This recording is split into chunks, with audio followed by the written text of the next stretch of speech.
Touch here with you, touch me.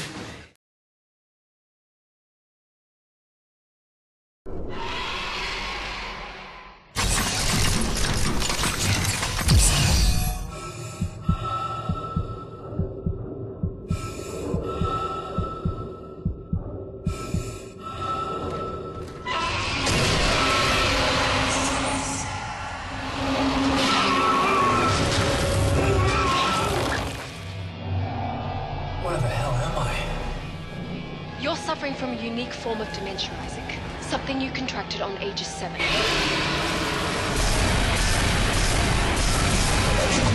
Phone memories. Everything after age 7, it's all gone.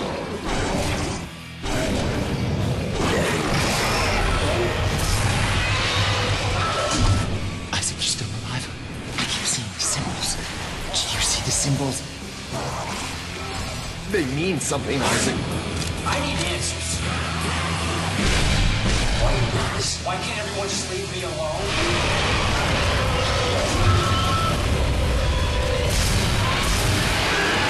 Your dementia will kill you, but if you can get here, I can treat you.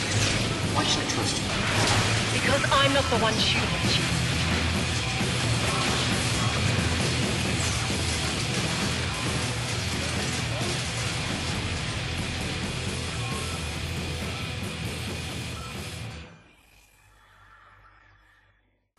Hey everybody, this is Jigsaw for webacinema.com. First off, I want to apologize for my long delay. I've been in school, and really, when you're spending like 6 to 7 hours a day editing, you don't want to come home and edit some more. But, like I was saying, we're starting off a week of game reviews. I know Spidey does it, it's called Movie Madness. By the way, if you haven't seen it, go to webacinema.com, sexiest website on the net for exclusive podcast videos and all shit cool. So while you're doing that, make sure to go check that out. But I decided I'm going to do an entire week dedicated to video game reviews leading up to Duke Nukem. Yes, it's finally coming out, and I can't wait. But the week's reviews will be as followed. Dead Space, Borderlands, we're going to do a user review. Lord of the Rings Battle for Middle-earth 2, and Operation Flashpoint Red River, leading up to Friday's review of Duke Nukem. So let's kick it off with my long-awaited review of Dead Space 2. Now, Dead Space 2 is the sequel to Dead Space 1, which came out a while back. Alright, this game has been anticipated for a long time, and I love the first Dead Space. I didn't play it when it first came out. I played it maybe a year after it came out. I got into it. I really, first 2 hours, I was screaming like a baby because it actually was one of the scarier games I've played in a long time. If you haven't played the game, I'm not going to spoil anything for you. Some of the stuff I'm going to say is going to spoil a little bit of the first one for you, some of the story, so I warn you now, there will be some spoilers that, if you haven't played the first Dead Space, will spoil it. With that said, let's get into the review. First off, once again, you're playing as Isaac Clarke. This time, you have gotten away from the USS Ishimura.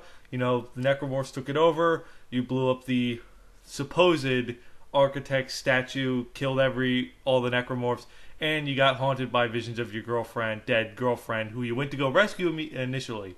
So, you started out, and it starts out just like the fucking first one, with a goddamn bang.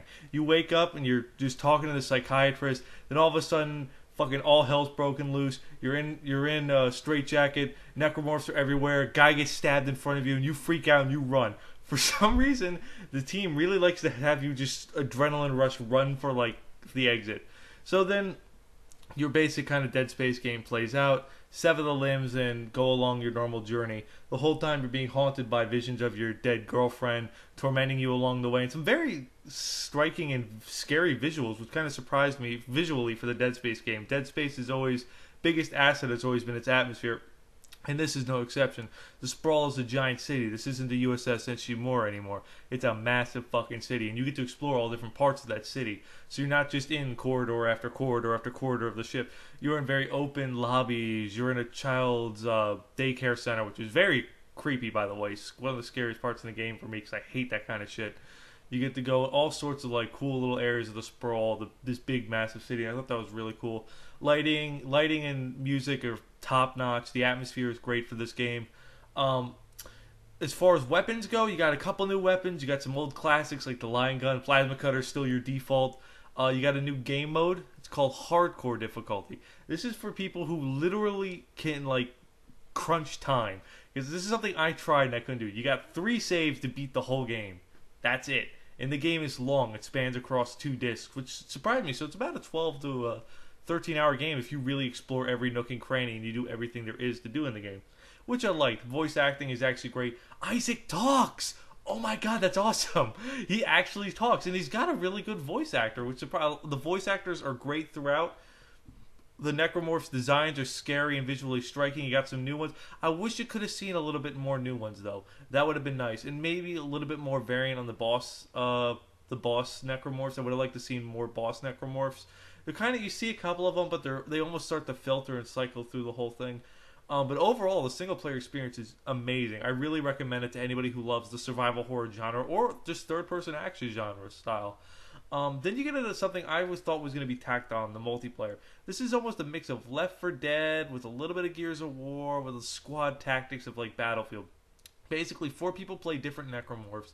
You play the little baby ones, the ones that puke on you, that kind of stuff. Well, obviously, they're a little bit hinted towards the Left 4 Dead ones. That's okay because they look completely different and they are much more badass. Sorry, Left 4 Dead fans, it is true. Like I was saying, basically you play as a team of engineers or security people, and you go through like this objective kind of based, like disarm this, or open this gate, or get to the escape pod, which is my personal favorite one, which is just gunning it for escape pods. Well, the Necromorphs have to just stop you, which is pretty much as simple as it is. There's no real team deathmatch. You didn't have many choices on the maps. You didn't really have like game mode choices. I was just disappointed that they only shipped with 1 game mode and really only like 6 maps. That was disappointing. I wish it came out with more as it went along. But you know what? It was a fun multiplayer experience. I wouldn't sit down and hardcore this out like maybe somebody would for Call of Duty or someone for Halo, or like for me for Bad Company. But I do recommend trying it at least, because you make it hooked. Who knows? But overall, Dead Space 2 is quite a unique game, quite a fun game, and I really recommend it to anybody who's a survival horror fanboy, or anybody who's just a fucking M-rated or fucking blood and guts, screaming, scaring, good time fun. Dead Space 2 gets a 9 out of 10.